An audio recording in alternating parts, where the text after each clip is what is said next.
வணக்கம் மக்களே. நம் வாழ்நாளில் நாம் என்னதான் தான தர்மம் செய்திருந்தாலும் கூட நமது முக்தி பேருக்கு பிதர் வழிபாடு செய்திருந்தால்தான் வழி பிறக்கும் என்பது நமது முன்னோர்கள் கூறிய கருத்தாகும்.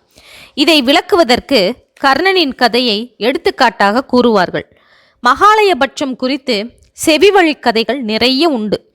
அதன் தத்துவம் உணர்த்தும் செய்தியை கொண்டு கவனித்தால் முன்னோர்கள் வழிபாடும் அதனை ஒட்டி பிறருக்கு அன்னதானம் செய்வதன் முக்கியத்துவமும் சொல்லப்படுகின்றது. மகாபாரதத்தில் கர்ணன் இறந்த பிறகு அவன் நேரடியாக நரகத்திற்கு அழைத்துச் செல்லப்பட்டான். அவன் செய்த புண்ணிய பலன்களுக்காக அவனுக்கு சாப்பிடுவதற்கு தங்கம், நகைகள் போன்றவை உணவாக வழங்கப்பட்டது.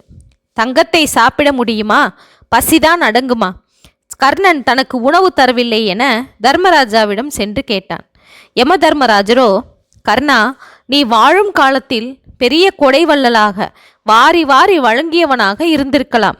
ஆனால் கடைசி வரை உன்னுடைய முன்னோர்கள் யார் என்று தெரியாததால் நீ வாழ்நாளில் ஒரு முறை கூட உன்னுடைய முன்னோர்களுக்கு பிண்ட தர்ப்பணம் அளித்து அவர்களை திருப்திப்படுத்தவில்லை.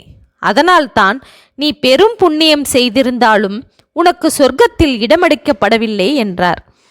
கண்ணன் இதை கேட்டு மிகவும் வருந்தினான்.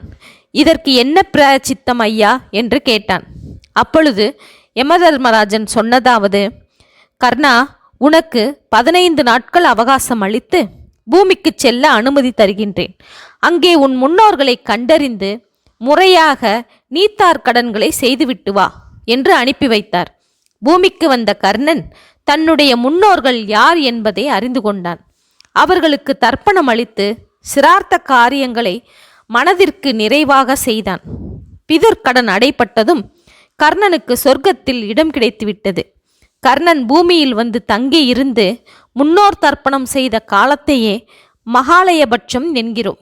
இதன் சாராம்சம் இதுதான்: ஒருவன் வாழும் காலத்தில் முன்னோர்களுக்கு தர்ப்பணம் அளித்து அவர்களை திருப்திப்படுத்தினால் மட்டுமே அவனுக்கு பித்ருலோகத்தில் சுகமான வாழ்க்கை கிடைக்கும் என்பதாகும்.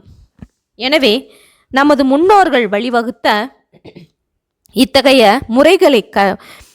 வழிபாடுகளை முறையாக செய்தால் நமக்கும் நற்பேறு கிட்டும். ஓகே மக்களே, மீண்டும் புதிய செய்தியுடன் சந்திப்போம். நன்றி, வணக்கம்.